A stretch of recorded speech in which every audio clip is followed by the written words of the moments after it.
Hi, my loves. Welcome back to the Starscartel channel. If you don't know, I am Star. Today I'm here with a vision. In this vision, I saw someone tying up a child and leaving them in a house, acting as if they had done nothing and nothing was wrong. The scripture comes from Hosea 13 and 14. 13 and 13. Pains as of a woman in childbirth come to him, but he is a child without wisdom. When the time arrives, he doesn't have the sense to come out of the womb. I will deliver this people from the power of the grave. I will redeem them from death. Where, O death, are your plagues? Where, O grave, is your destruction?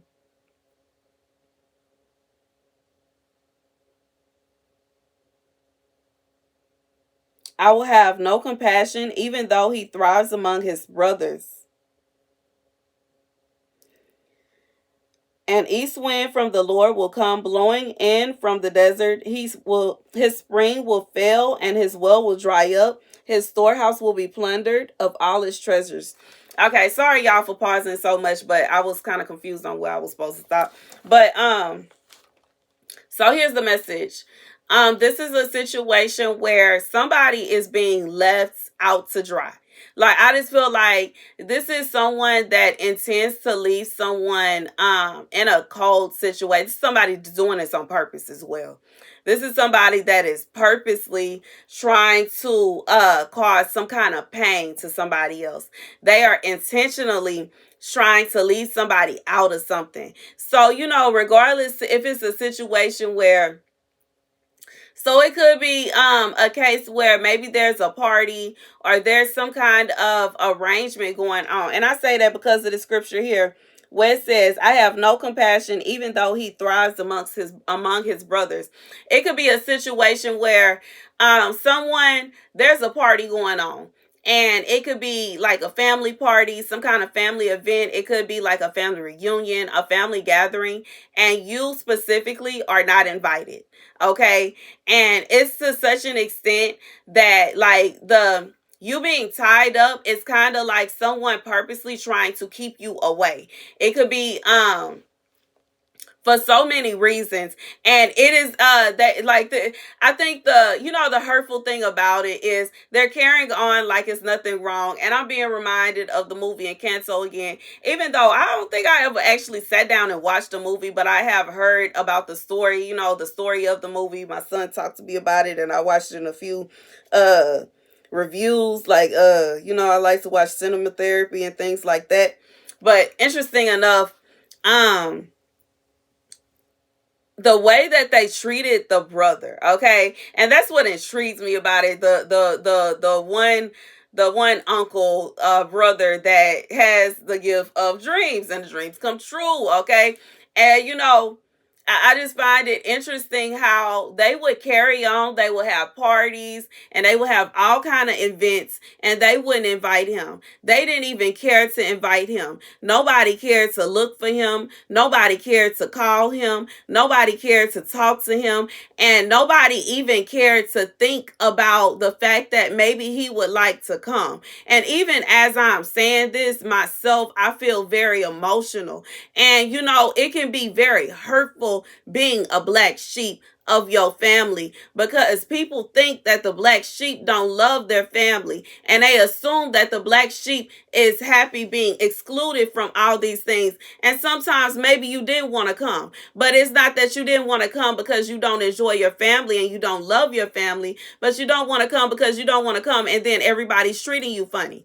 Everybody's treating you different. And even thinking about it, think about it in the sense of, if he was to show up, invited or uninvited, everybody's going to be staring at him. Everybody's going to be whispering about him. Nobody's going to really want to talk to him. Everybody going to be looking at him sideways. They got all these mean things to say about him. Why in the world? It's just like, and like some people, they just think about it as they don't want to come no ways. They never come, so I'm not going to invite them because they don't want to come. And they don't think about it in a sense of, well, maybe if we wasn't so mean to them, they would actually come and enjoy themselves and have a good time. Maybe if we weren't so mean, they would actually want to hang out with us. Maybe if we weren't always snickering about them, they would actually like coming over and chilling with us. Maybe if we wasn't always talking about them behind their back, they would like to come and hang out, and they would like to actually have a relationship with us. But no, they don't think about it that way. God says, I will have no compassion, even though he thrives among his brothers. An east wind from the Lord will come blowing in from the desert. His spring will fail, and his well will dry up. His storehouse will be plundered of all his treasures. God said he's shutting it down. He is seeking judgment upon whoever this is, whoever these people are, that they are doing wrong.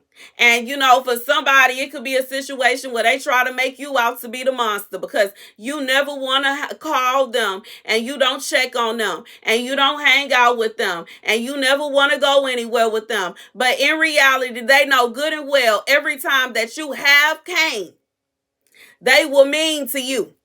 They were mugging you. They were staring at you. You was about to fight a few of them because they wouldn't stop looking at you crazy. They acted as if you were a problem. They acted as you were bothering them. They acted as if your presence was unwanted, and you were like, why did I come?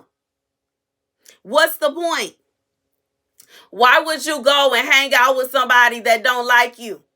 They whispering about you. And as soon as you leave, they calling other people that they know don't like you and telling them bad things about you. Why would you go? You know what I'm saying? And I just feel like this is for somebody, you sick of it. And even though in this vision, it was a child that was tied up. So this could stimulate from childhood. This could have been going on since you were a child, and regardless as to why, it could be something so simple as a parent maybe didn't get along with the family, or it could be like, you know what I'm saying? It could be like maybe your parents had a bad breakup, and one side of the family hates one parent, and the other side of the family hates the other parent, so you don't get along with nobody. And nobody hangs out with you, and nobody got your back, and nobody wants to talk to you. Nobody wants to share this with you. Nobody, like, you are just a loner because of what happened between your parents. You're the only one that was created in your parents' union, so you don't have no siblings to talk to about it, and it's just you, and you just stuck like Shook. And you may have siblings that are from other people, have siblings, and they get along just fine, but you are stuck being a loner. You are forced to be a black sheep. You are forced to be by yourself. You are forced to not have any friends. And this is somebody, it's not a situation where you are so much antisocial or you are so much introvert, but it's like you have to be this way because what's the point? It's a difference between you not wanting to be friends with somebody because you're mean, and you not wanting to be friends with somebody because they're mean. Like, why would you want to go and hang out with somebody that's mean to you? You know what I'm saying? Every time you go around them, they got to remind you that they are the big, like they're older than you, or they got to remind you that they got all these things going on. They got to remind you of that one time that you failed 10 years ago, and they got to remind you of the one time you embarrassed yourself, and they got to remind you of all the bad things that used to happen and all the bad things they heard about you, and they got to remind you of all your downfalls. What is the point of you going and hanging around them? For what? And then if you try to tell them, well, I have done some good things, I have a lot of good things going on in my life, now you're a show off and you're bragging. And who do you think you are? Well, they act like they don't know nothing about you. So, and it's just like, I just feel like this is somebody that you get to the point to, it's like, it's easier for you to just be alone. It's easier to be alone. It's easier to be alone. It's easier to be by yourself, because if you by yourself, you don't even got to worry about that. You don't have to worry about nobody whispering behind your back. You don't even hear it.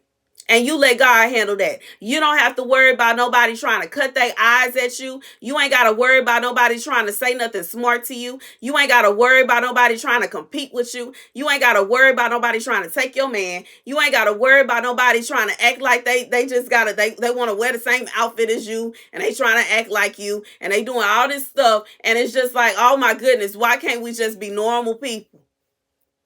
I just feel like you just want a normal family. It's somebody you really want to, that's what you want. You would prefer to just have a normal family where everybody love each other and everybody is happy for each other and everybody support each other and everybody is doing all these things. And I'm going to be real and say, I truly don't believe that that exists, but keep dreaming. But anyways, God say he is dealing with it. Okay. And that's the message for whoever this is. God says he will have no compassion for them. He will have no compassion for them because he sees it. And it's like this is someone, the group as a whole, they love each other. They care about each other. They got each other's back. They support each other and they are there for each other. But when it comes to you, they single you out and they treat you as if you are undeserving of their love, their compassion, and anything else. They treat you as if you are a problem. Baby, they treat you like you a problem. This is the type of person, if somebody was to pass away, they wouldn't even call you. This is like, yeah, this is the type of person, if something was to happen, somebody get married, you're not even invited to the wedding. You like, I just feel like, you know what I'm saying? This is somebody, you don't even get invited to baby showers, you don't get invited to birthday parties, you don't get invited to nothing. And they treat you as if you coming is a problem, so you don't come. And when you don't come, that's a problem. And it's just like, this is somebody that you just you find it easier to just be alone. You find it easier to not even be involved. You find it easier to act like you're not even related to them. Baby, this somebody, if you could change your last name, you would. You may even not even have your real last name on your Facebook and Instagram and stuff like that. You don't even claim it. It's so such. I just feel like that's what's going on. This is somebody, you are a complete black sheep, and it hurts, but it's easier for you to act like it don't hurt and to just ignore it. It's just so much easier for you to just distance yourself completely than it is for you to acknowledge the fact that your own blood relatives treat you as if you are unimportant and you don't matter and they don't care. And that's the message. Thank you guys for watching. Be sure to like, share, and subscribe. Deuces.